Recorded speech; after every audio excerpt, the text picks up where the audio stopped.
चले ध्यान से सुनिए, पढ़ाया था इलेक्ट्रिसिटी पढ़ा रहा था मैं। क्या पढ़ा रहा था? इलेक्ट्रिसिटी पढ़ा रहा था। कुछ आदमी कह रहे हैं पता नहीं, पता नहीं। कल का है छुट्टी है? कल संडे? सच में कल संडे है? हाँ, मेरे को दिन ही नहीं पता चलता है। चलो, हम लोगों ने इलेक्ट्रिसिटी के बहुत सारे पॉइंट पढ़ लिए हैं, सीख लिए हैं, समझ लिए हैं। 3-4 पॉइंट हुए हैं। अगला पॉइंट लिखिए, लिखिए विद्युत धारा एक अदिश राशि है, क्योंकि यहां पर कोई डायरेक्शन नहीं होता है, तो कौन सी राशि होगी? अदिश राशि। जल्दी लिखो। विद्युत धारा एक अदिश राशि है।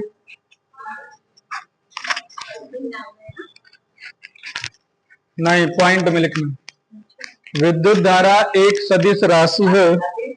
हाँ, अदिश, क्योंकि यह सदिश योग के नियम की पालना नहीं करती है। Electric current is a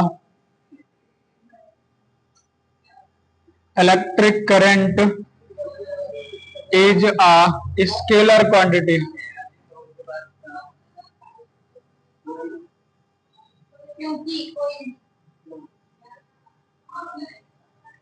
scalar quantity लिखा, बिकॉज इट डज नॉट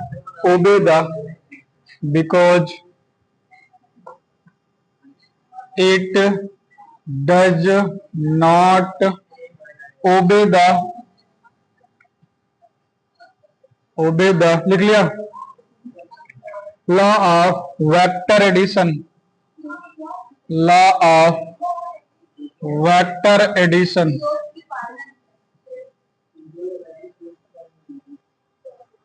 विद्युत धारा एक अदिश राशि है, क्योंकि यह सदिश योग के नियम की पालना नहीं करती है। क्योंकि ये सदिश योग के नियम की पालना नहीं करती।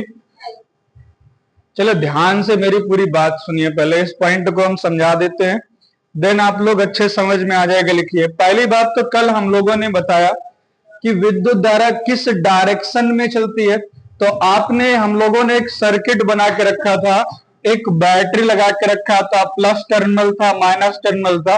आपने कहा विद्युत धारा हमेशा प्लस टर्मिनल से माइनस टर्मिनल की ओर जाती है। सही बात है ना? प्लस से किधर को जाती है? माइनस। प्लस से किधर को जाएगी? माइनस को। इसका मतलब इसमें तो दिशा हुआ, और दिशा हुआ तो हम कैसे कर दिए? Scalar quantity. अब ध्यान सुनो, इस बात का मैं जवाब दे देता हूं। मान लीजिए एक ब्लॉक है, ये ब्लॉक है, दो सांड आपस में लड़ रहे हैं, इसका 10 न्यूटन का फोर्स है और इधर भी 10 न्यूटन का फोर्स अप्लाई हो रहा है। वर्क को बताइए कितना होगा? 0 होगा। क्यों? यही एक पॉजिटिव होगा और एक क्या होगा? नेगेटिव। नेट फोर्स निकालेंगे यहां पर, तो 10 माइनस का 10 निकलेगा, इक्वल टू क्या हो जाएगा?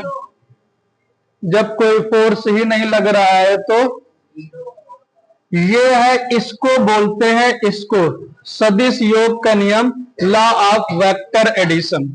क्या बोलते हैं इसको? सदिश योग का नियम, लॉ ऑफ वेक्टर एडिशन। ठीक है? नहीं, लेकिन जो इलेक्ट्रिसिटी है ना, वो सदिश योग के नियम का पालना नहीं करती है। डायरेक्शन तो होता है, कैसे? आपको बताया गया। तो मान लीजिए एक सर्किट ये लगी है, एक सर्किट ये लगी है, एक सर्किट ये है, और एक सर्किट आपका ये है। मान लीजिए करंट आपने इधर से फ्लो कर दिया, प्लस टर्मिनल से माइनस। आपको पता है करंट इधर जाएगी, तो आधी करंट इधर को जाएगी, आधी इधर को। मैंने मान लिया I1 इधर को जा रही है और I2, तो I1 इसमें भी जाएगी, I1, और I2 इसमें जाएगी। लेकिन जैसे ही इस पॉइंट पर पहुंचेंगे, यहां पर दोनों ऐड हो जाएंगे। इधर से I1 आ रहा है, इधर से I2 आ रहा है। I1 और I2 मिलकर के फिर से कौन सी करंट मिलने लगेगी आपको? I। देखो यहां पर इन दोनों को कैंसिल होकर क्या मिलना था? 0। दोनों को कैंसिल होकर क्या मिलना था? ये सदिश योग के नियम का क्या पालना कर रही है? नहीं कर रही, इसलिए ये स्केलर क्वांटिटी है, वेक्टर हुआ। अदिश राशि। बात समझ में आ गया? क्योंकि इन दोनों करंट को कैंसिल होकर क्या बनाना था, जीरो, लेकिन इन लोगों ने प्लस करके क्या बना लिया, जो पहले से करंट मिल रही थी हमें। बात समझ में आ गया? अभी क्लियर हो गया? कोई दिक्कत? अगला पॉइंट लिखिए। बनाना है तो बना लीजिए, नहीं बनाना है मिटाए। बनाना है जल्दी बनो। गैल्वेनीमीटर द्वारा किया जाता है। देखो, electric current can be measured. अगला पॉइंट, इलेक्ट्रिक करंट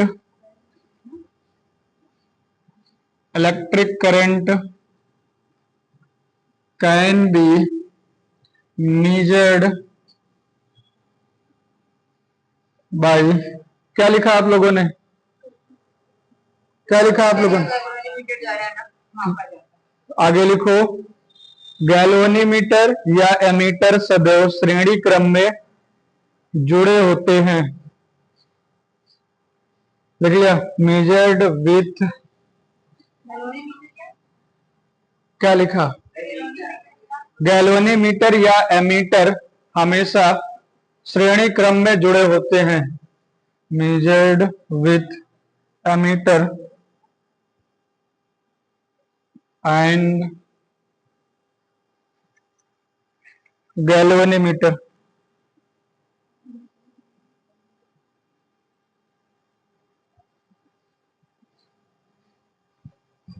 आर लिख लीजिएगा। लिख लिया? हो गया? Ammeter and galvanometer. ये बात समझ में आ गई जो मैंने लिखा है?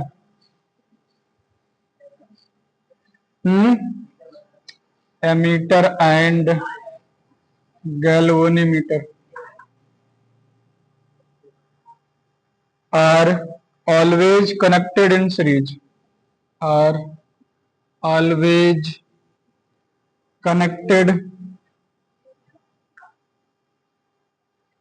इन सीरीज। बात समझ में आ गया?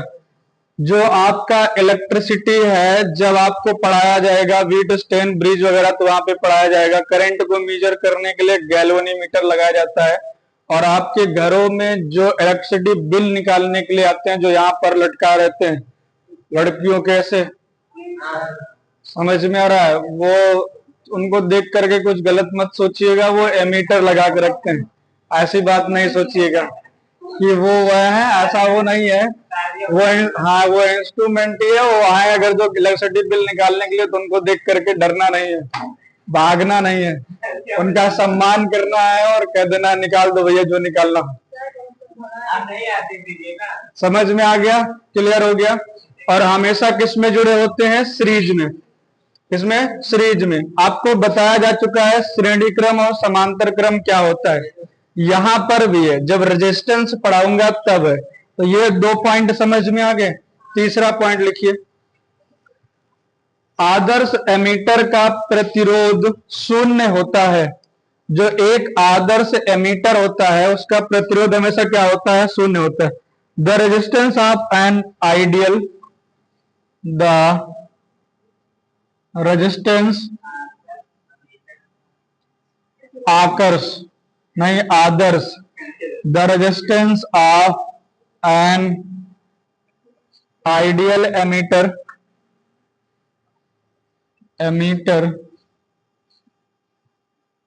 Is zero. क्या होता है? जीरो होता है। एक आइडियल एमीटर का जो रेजिस्टेंस होता है वो हमेशा क्या होता है? जीरो। क्योंकि जीरो से ज्यादा होने लगेगा तो क्या हो जाएगा जानते हो? आपका करंट जो है, जो आपका वो निकालने के लिए आया, वो ज्यादा बताने लगेगा। क्या बताने लगेगा? ज्यादा। क्लियर हो गया? आगे बढ़े, नेक्स्ट पॉइंट चेंज करिए, हेडिंग लगाइए टाइप ऑफ करंट, धारा के प्रकार। टाइप ऑफ करंट, धारा के प्रकार। कौन कौन सा? कौन कौन सा? 2 प्रकार, सामान्य धारा और विस्थापन धारा। रुक तेरे को मैं कुछ और बताता हूं। टाइप ऑफ करंट, हेडिंग लगा लिया है? यार ये बोर्ड कुछ खराब हो रहा है क्या? हाँ, हेडिंग लगाइए type of current. Type of current two types की होती है। एक होता है एवरेज करंट, औसत धारा। एवरेज करंट, औसत धारा, हिंदी में लिख लेना औसत धारा। एक होता है इंस्टेंटेनियस करंट, तात्क्षणिक धारा, वो भी है। इंस्टेंटेनियस करंट, तात्क्षणिक धारा हिंदी में लिख लीजिएगा। लिख लिया है? ये औसत धारा है, एक बार बोल देना, सुनता ना हो। औसत धारा है और ये है आपका इंस्टेंटेनियस, तात्क्षणिक। ध्यान से सुनिएगा। आई से रिप्रेजेंट करते हैं, ये होता है डेल्टा क्यू अपान में डेल्टा टी। डेल्टा क्यू को हम लिखेंगे Q2 माइनस का Q1 अपान में T2 माइनस का T1। ठीक है ना? इसका फार्मूला होता है I equal to D Q upon में डी टी। पहले दोनों चीज है क्या वो मैं समझा देता हूं, पहले आप लोग समझ लीजिए। एक बात बताइए, यहां से आप लोग अपने ससुराल गए, कहाँ गए? है कौन कौन हो गए गिरी? ससुराल गए तो ससुराल जाने के लिए आपको पता है कि बेसब्री बहुत ज्यादा होती है, पहुंचना जल्दी है, कोई इंतजार में है। तो होता क्या है कि गाड़ी आप स्पीड में भगा करके जाते हैं, जाहिर सी बात है कहीं ब्रेकर मिलेगा, कहीं कुछ और होगा, कहीं कुछ और, किसी और को देखने लगोगे। वाह देखो, ऐसा है ना, रास्ते में कोई और दिखेगा उससे खूबसूरत तो उसको उधर, अरे तो ऐसा हुआ तो कभी आपकी स्पीड स्लो होगी और कभी आपकी स्पीड क्या होगी? फास्ट होगी। जब आप अपने जहां तक पहुंचना है वहां तक पहुंचते हैं तो टाइम देखते हैं, तो आप अंदाजा लगाते हैं यार कि इतनी स्पीड से लगभग मैंने ट्रेवल किया था, तो वहां पर क्या निकाला जाता है? Average speed. दो टाइम पीरियड के बीच में, कितने टाइम पीरियड के बीच में? दो टाइम पीरियड दिए रहते हैं, तो दो टाइम पीरियड के बीच में हम जब निकालते हैं तो एवरेज करंट निकालते हैं। क्या निकालते हैं? इतनी बात समझ में आ गई? एक बात मान लीजिए, आप बाइक ड्राइव कर रहे हैं, कोई आगे दिख गया, अरे छोड़, आप गाड़ी की स्पीड है आपकी 140, कितना है? 140 किलोमीटर पर आवर की स्पीड से आप चल रहे हैं। आपके पिताजी ने फोन किया आपको 10:30 पे, आपसे पूछा कितनी स्पीड है, आपने कहा 140। आपके पिताजी ने काट दिया फोन। क्यों काटा? उसका वजह तो पता चल गया तुम्हें। घर जाने के बाद में वह कम होता, डंडा का बेल्ट चलाएंगे। हाँ, हमें पिताजी सीधा धमकी देते हैं, साला कुछ मिल गया तो गोली मार देंगे सीधा। यहां पर मैंने क्या बताया? एक एग्जैक्ट टाइम बताया। क्या बताया? एक एग्जैक्ट टाइम बताया। 10:30 पे ही उन्होंने पूछा और आपने 10:30 पर ही बताया। जब एक एग्जैक्ट टाइम पे पूछा जाएगा तो वहां पर तात्क्षणिक धारा निकाली जाती है। कौन सी धारा निकाली जाती है? बात, हाँ, सोच के बोला जाएगा तो ये बताया मतलब तुम बैठे हो एक तरह से। समझ में आ गया? क्लियर हो गया? ये अभी समझ में आ गया? लिखिए, पहले इनके डिफिनीशन लिख लीजिए जल्दी से, एक एक लाइन का है, लिखो। यह एक समयांतराल के लिए परिभाषित है। It is defined, it is defined, it is, लिख लिया, defined for a time interval, defined for a time interval, लिख लिया। आगे इसमें भी लिख लीजिए,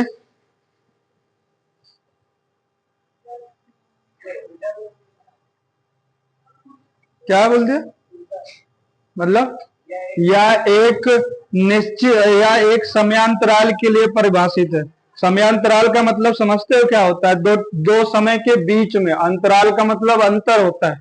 सही लिखा है हमने। हाँ, अगले आगे लिखो इसमें वाला, या एक विशेष क्षण द्वारा, या एक विशेष क्षण द्वारा, लिख लिया, विशेष क्षण पर, द्वारा न लिख करके धारा लिखिएगा, या एक विशेष क्षण पर धारा का मान होता है। It is the value of current, it is the value of current, लिख लिया, value of current at a particular time, at a particular time. बात समझ में आ गया, क्लियर हो गया, दोनों टॉपिक क्लियर हो गए, कोई प्रॉब्लम यहां तक में बताइए, नहीं है? ये नोट कर लीजिए जल्दी से। तो एक क्वेश्चन देते हैं इसी टॉपिक पर, एक खूबसूरत सा क्वेश्चन करते हैं, यहां से 4 नंबर का question. The relation between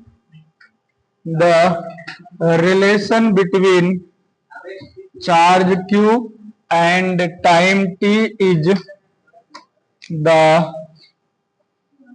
question है एक, द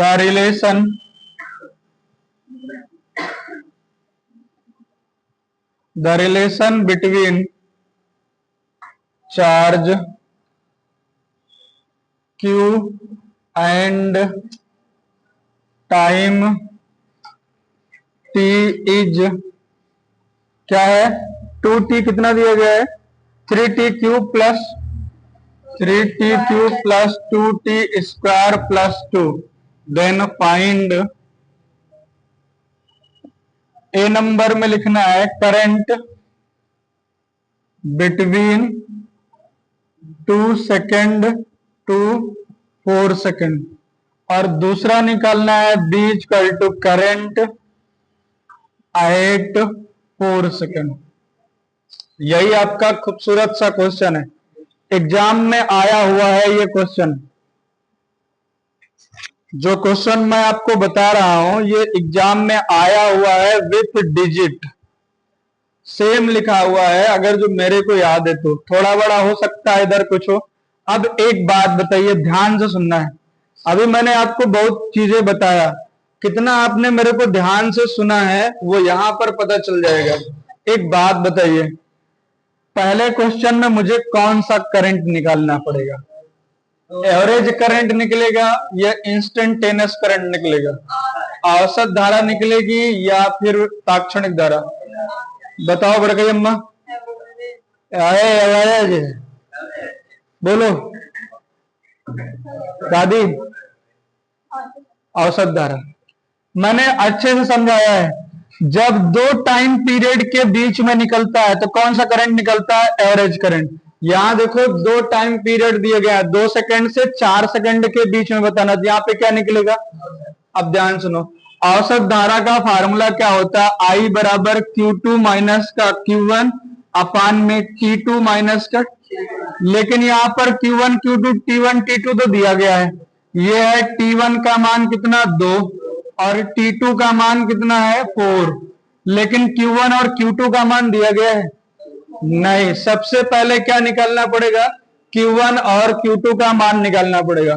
किसका मान निकालना पड़ेगा,